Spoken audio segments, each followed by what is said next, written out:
Hey, how are you all? So, we have heard about 5 avatars so far.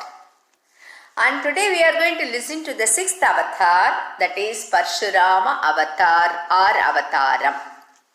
This avataram is known as Avesha avataram. Some of other avatarams we call as Purna avataram. So, this person, why Avesham? I tell you. He had both the qualities of Kshatriya and Brahmins. Why and how? His grandfather was son of Bhrigu Maharishi. His name was Rishigan. So naturally, he was a Brahmin. He wanted to marry a Kshatriya princess. Her name was Satyavati. Those days, it's not very easy to go and get married whomever you like. Anyway, that is all the formalities would be done. They'd go to the parents and ask. But even if you go and ask the parents will conduct a test. You have to win in that test. The test would be sometimes very tough. So, here also, the Satyavati's father, he gave a test to this Rishikan. He won that test and he married Satyavati. And that Satyavati and Rishikan, their son is Jamadagni.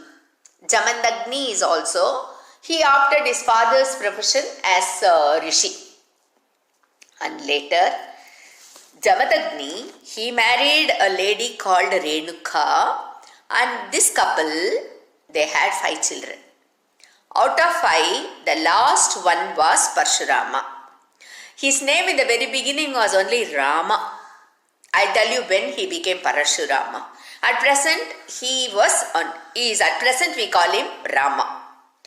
Rama had the quality of Brahmin from grandfather Rishigan and the quality of Kshatriya from grandmother Satyavati. But he loved and respected his parents maximum. Okay, now let us know why Vishnu took the avataram of Parasurama. Alright. There are 2 reasons for him to born. One is to show that the father's words are superior. Lord Rama, we are going to learn about this in Ramayana, Rama Avatar in the next episode. Rama was born to keep up his father's promise, but this Parasurama was born to tell the world that there is no other mantra superior to one's father's advice or even father's words. And the second one is to reform Kshatriyas. Okay, now let's have question. Who are Kshatriyas? They are the kings. What is their duty? To protect their people who live in their kingdom. But you know what happens at one stage? The kings became so proud. I always used to tell you, people usually are very humble in the very beginning. When they get power, they become too proud, which will lead to arrogancy and then to cruelty. So what happened? Most of the kings became too arrogant and the people were suffering in their hands. Parasurama came to correct them and rescue the people.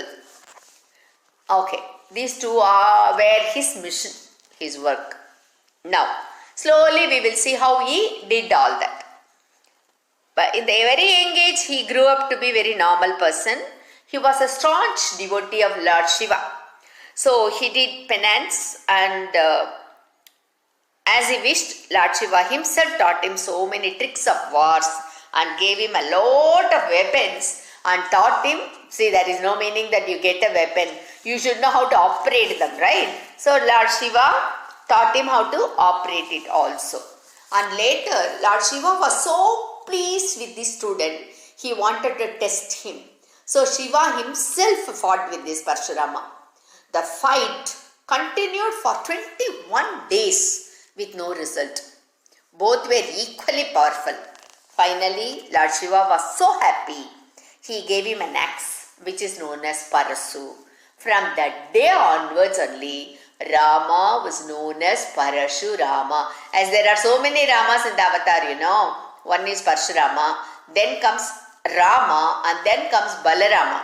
So now to identify, we need to call him as Parasurama.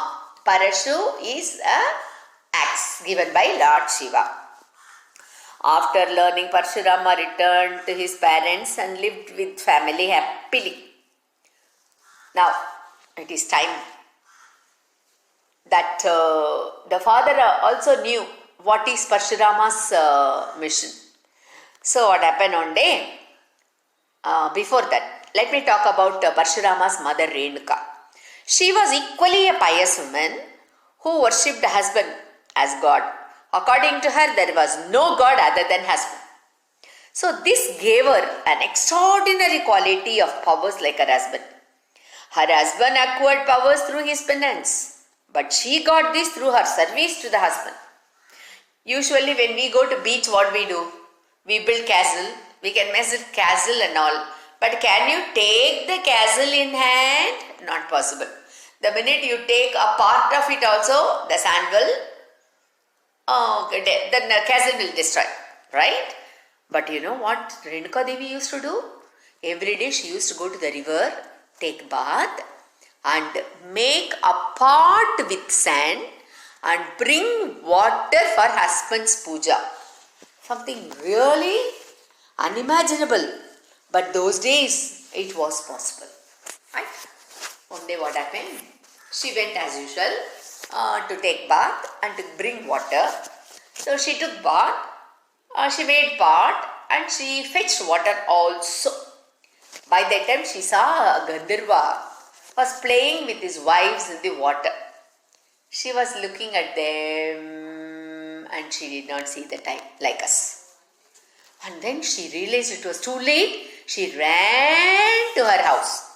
Now this is time for father to expose Parasurama's quality. So the father got angry with wife's indiscipline. He called the sons, he called all the sons and he asked them to cut off wife's head. The sons, they did not agree. But Parashuraman, immediately he took the axe and cut off the brothers and as well the mother's head as father's advice. Look, he never thought of anything else. According to him, it is only the mantra, father's words, nothing more than that. So he did that immediately. What? Do we do that? Think of yourself. After all, what your father used to tell you now? To go and cut somebody's head? Or to kill somebody? Or to hurt somebody? No. Maybe your father would after all ask you to stop using the phone long time, or eat well, or study well. Only that's all he is going to tell you. So you all have to be like Parasurama. You have to listen to your father. That is one lesson Parasurama taught. But later what happened? The father was so pleased. Then he asked, what do you want? Then do you think he would have asked something else? He said, I want my mother and my brothers to come alive. And one more thing, they should not remember anything that happened here now. And they should not know about this incident at all. The father never had any intention to punish and kill his family. To show Parashuraman's this special quality only, the father made this drama. That is his faith on father's words. So he readily made everyone to come alive. So that is one incident. Even though it was a small incident, that tells you how to behave with your father. Then next come. Days were passing happily like this. Then one day what happened? There was a kingdom called Kekaya, and a very powerful, strong king was ruling that. His name was Kartavirarjunan. He was such a strong warrior. Anyway, we are going to learn about Ravana, one of the strongest warrior in the next episode, Rama. But what happened? This Kartavirarjuna, he defeated Ravana and made him like a small insert tied to a string. So then imagine this Kartavirarjuna's ability. So what happened? One day, he came to the forest for hunting with all his men. While returning, they were all very tired and they came to this Jamadagni's hut. Jamadagni saw them all very tired, so he immediately provided them and treated them with very good feast.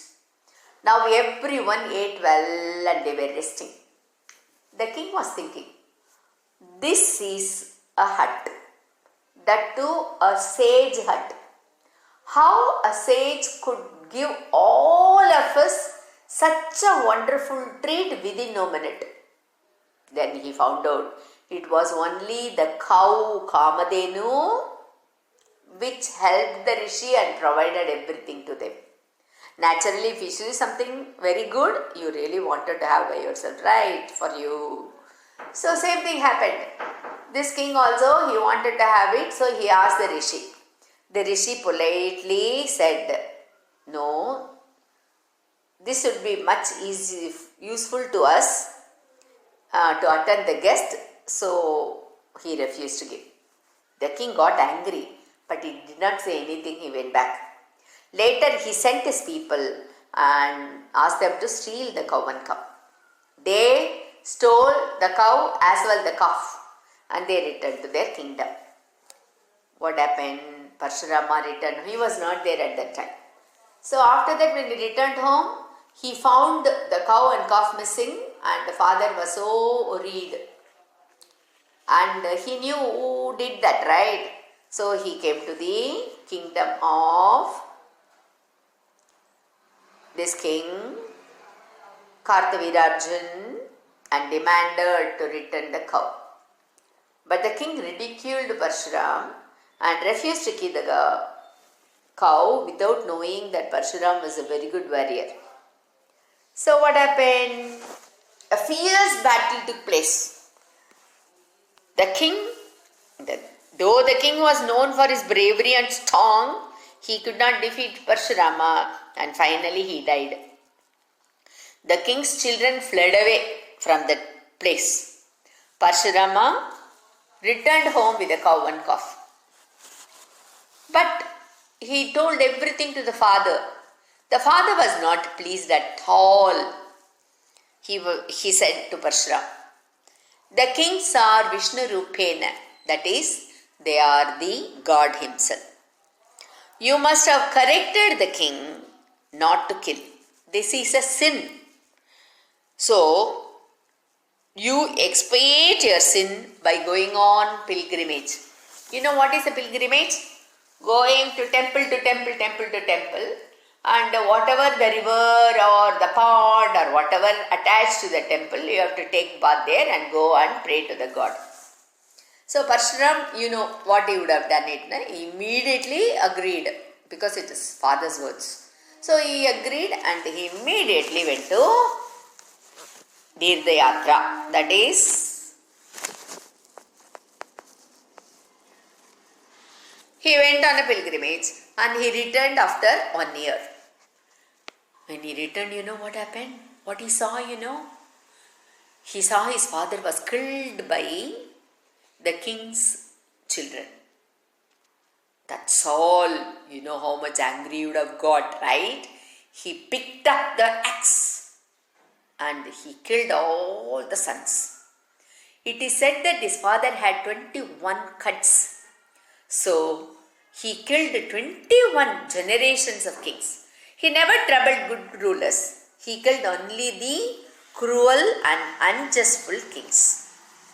It is also said that he made 5 blood pools with all this killing. Now you get the question. How Parasurama would have killed 21 generations? Suppose one generation is 100 years. Then 21 generation is 2100 years. Is it possible scientifically? Okay, let me explain you something. Now science is experimenting on it. Our body is made of cells. It is the smallest basic unit of our life. The cell is responsible for all our life's process. They are known as the building blocks of life. As we become old, many cells die. Many lose their ability to function well and they start functioning abnormally, and finally our body die. It is said that with the help of yoga, one can control the cell and live longer and attain mortality. They are known as Siranjeevi. Now, so far we have only 7 Siranjeevis according to our mythology. They are Ashwatthama, King Mahabali, Vedavyasa, Hanuman, Vibhishana, Kripacharya and Parasurama. We have learnt about Mahabali in Vamana Avataram. He is in Patala Loka. Now we are going to learn about Parasurama now. And later in the next avatars we would be learning about the rest of the Siranjeevis. Okay. The Siranjeevis all will live until the end of this Kali Yuga. Now scientists have discovered a jellyfish which can live forever. One particular jellyfish is now officially known as the only immortal creature. So one day science will prove the story of our mythology Siranjeevi also true. Nowadays we can witness so many of our oldest practices are scientifically proved to be true. So this will also happen, but it will take a longest time to prove. Anyway, let us agree. That is why Parasurama was able to kill 21 generations. We can see the presence of Parasurama in Rama Avataram also, and then later in the next Yuga in Krishna Avataram also. And he is still alive and he is doing penance in the Mahendragiri, which is in Orissa. And he is waiting for Kalki Avataram to happen so that he will be the guru for Kalki to teach all the uses of weapons. But that would take a long time. We are just in the beginning of Kali Yuga. It will take a longer time. Anyway, now one question will come.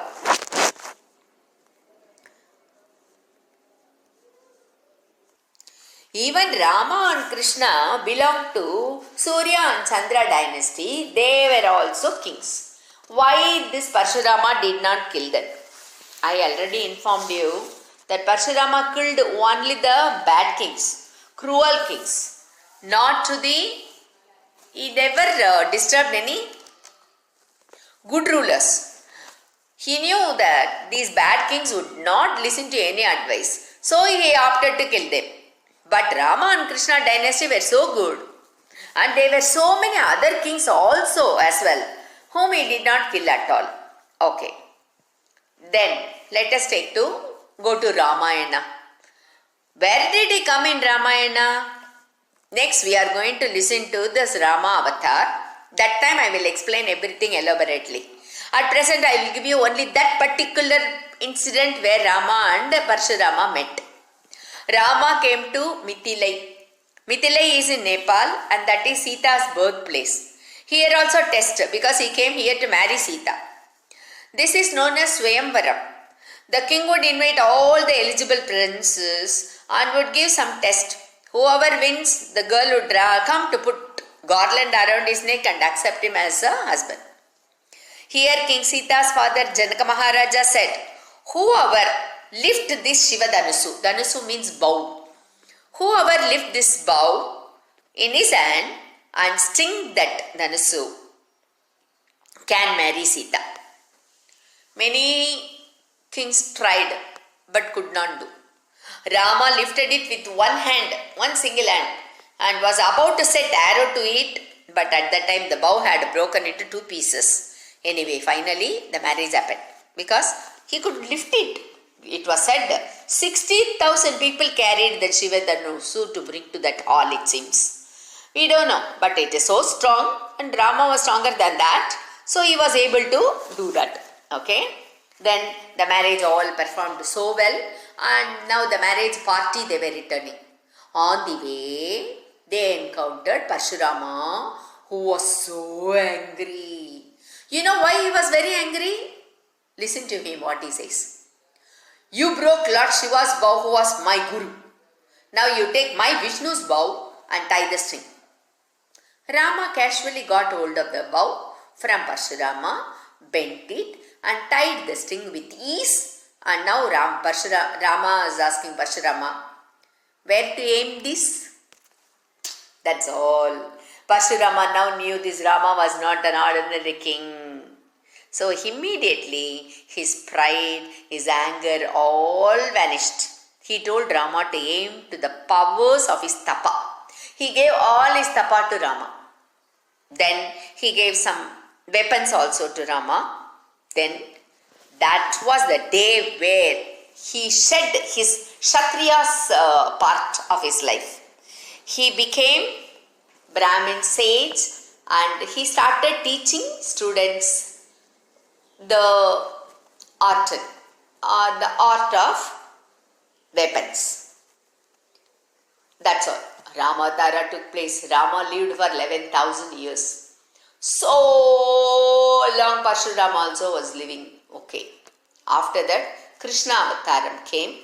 And in Krishna Avataram, in Mahabharatam also continued in Krishna Avataram itself, there was a king called Bhishma and Karna. For both these people, Parashurama was the guru. Later, one more Acharya known as Dronacharya. He also became the student of Parashurama. Let's see how.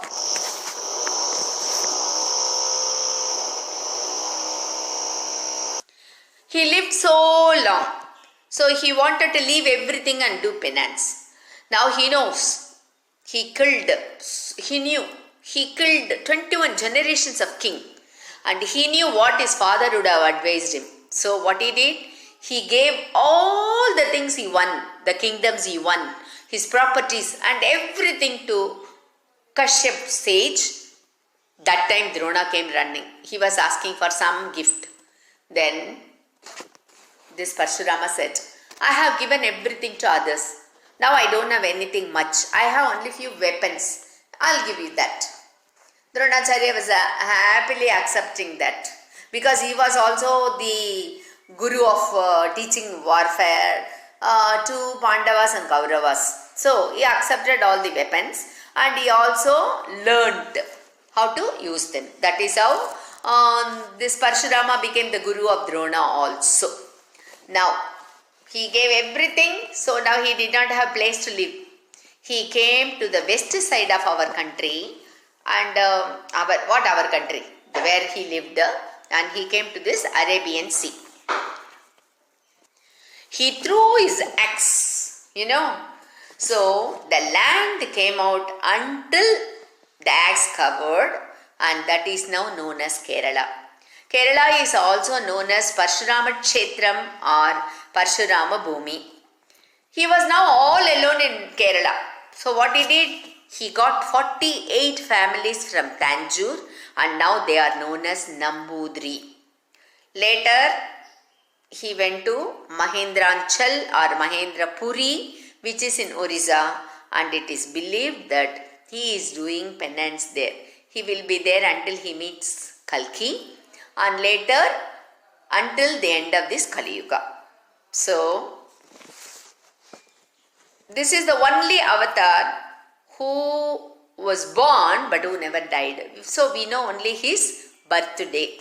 That is Akshaya Tritiya day. You know what is the importance of the day? People will run to the jewelry shop to buy jewel because it's considered as an auspicious day to buy jewel. Not only that, it was the day of Parashurama's birth and that is called as Parashurama Jayanti. Jayanti means birthday, birth. So, Parashurama Jayanti. In Tamil Nadu, we don't celebrate much of this, but in North India, the Gujarat, Haryana, Rajasthan and Himachal Pradesh, people celebrate Parshuram Jayanti and they fast and they do puja and everything. So we also, at least once a year on the day of Parshuram Jayanti, let's remember him and get his blessings. Okay? Now, one more question may come to your mind or my mind. I have to explain you. This Rama, this Balrama, Krishna and who else? Parshurama. Rama, Balarama, Parshurama, Krishna. All are avatars taken by Vishnu. Then, how do they all meet? We know that Balrama met Parshurama, Krishna met Parshurama, and then Rama met Parshurama in Ramayana. How all that possible? Why not possible by Vishnu? It is Vishnu. We know about him. He is so powerful and he can do anything and everything. Who is the creator of this world?